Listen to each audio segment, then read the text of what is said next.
Assalamualaikum warahmatullahi wabarakatuh. Alhamdulillahirabbil alamin. Assalatu wassalamu ala sarafil anbiya'i wal mursalin wa ala alihi washabihi rasulillahi ajma'in, amma ba'du. Yang sama-sama saya hormati dosen pengampu mata kuliah model dan desain pembelajaran PJOK, yaitu Bapak Dr. Damra MPD dan Ibu Dr. Hastria M.Pharm IFO. Perkenalkan, di sini nama saya Yonirham. Saya akan mempresentasikan paper yang telah saya buat dengan judul Model Pembelajaran Gen 3 dan menggunakan model tersebut dalam mendesain pembelajaran PJOK. Di sini saya akan menjelaskan sedikit apa itu model pembelajaran Gen 3.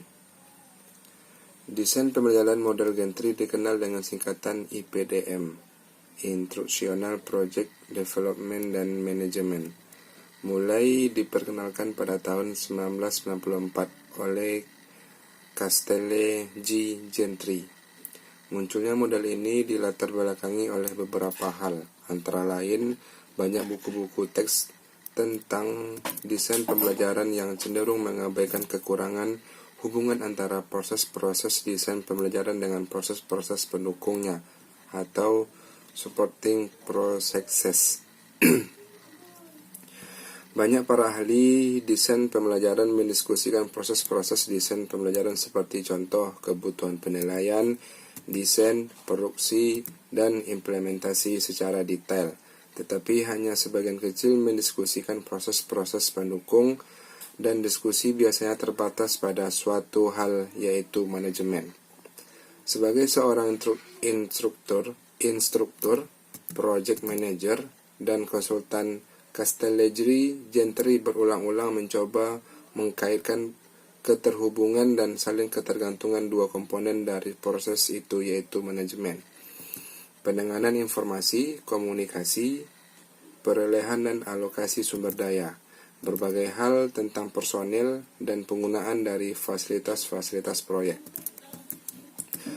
Menurut Gentry, seharusnya buku-buku teks tentang desain pembelajaran mengajarkan para siswa apa yang dikerjakan dan bagaimana mengerjakannya.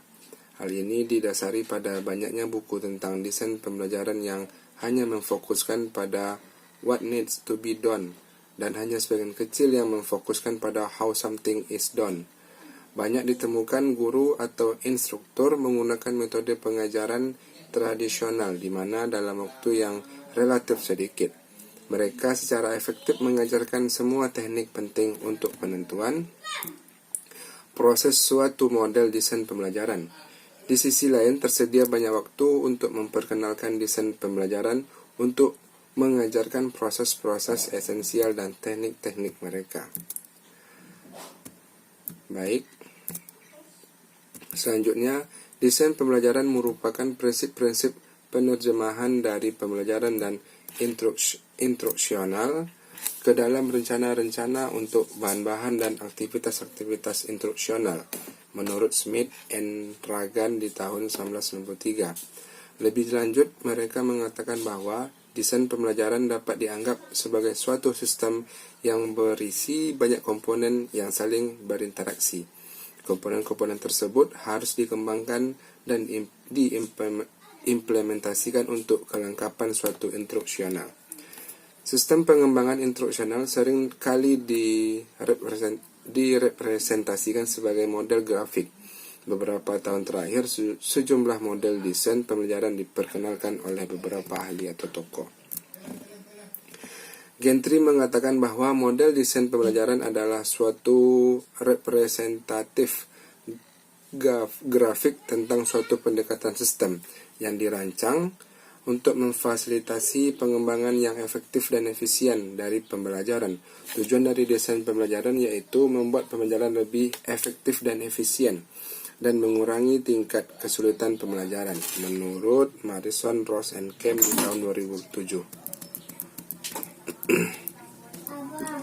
Model Gen 3 di tahun 1994 disebut juga Instructional Project Development and Management (IPDM), dimaksud untuk memperkenalkan kedua konsep dan prosedur dasar dari instructional design proses dan proses pendukung. Model hadir untuk apa yang diperlukan dilakukan dan bagaimana sesuatu dilakukan selama proyek pengembangan instruksional.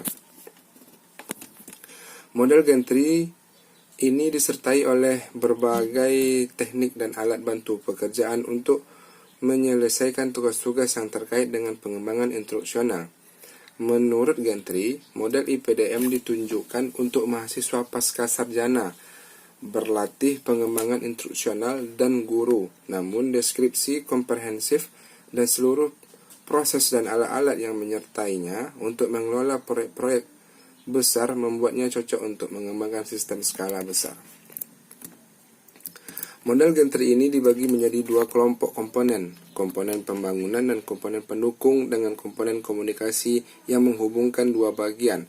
Model IPDM menekankan pentingnya berbagai informasi antara dua kelompok komponen selama hidup proyek pengembangan instruksional. Komponen komunikasi adalah quotes atau proses. Baik, saya lanjutkan.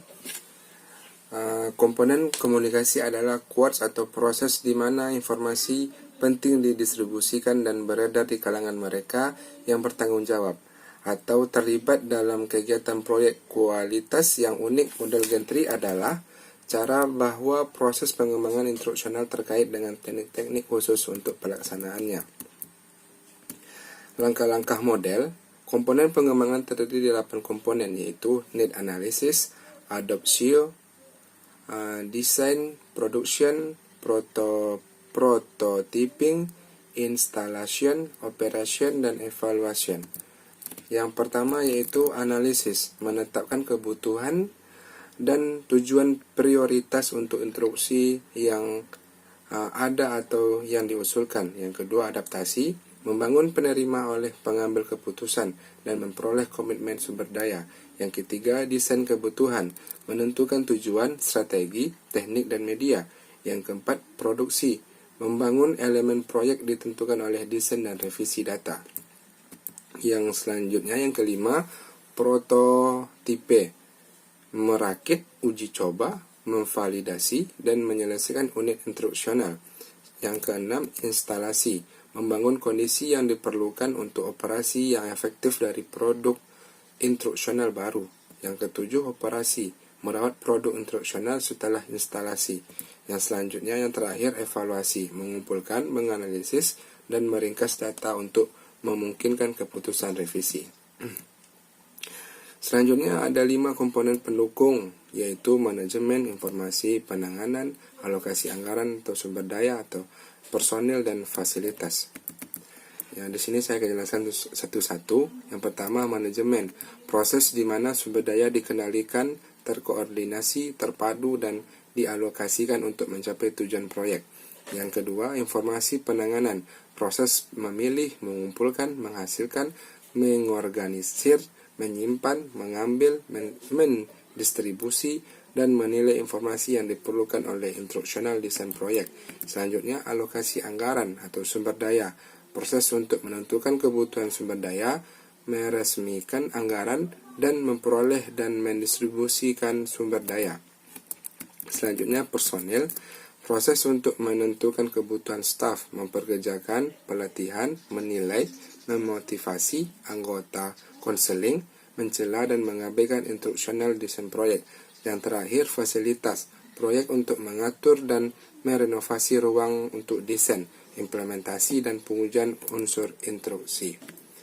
Baiklah, itulah presentasi paparan telah saya buat dengan judul model pembelajaran gantry, IPDM model. Lebih dan kurang saya mohon maaf.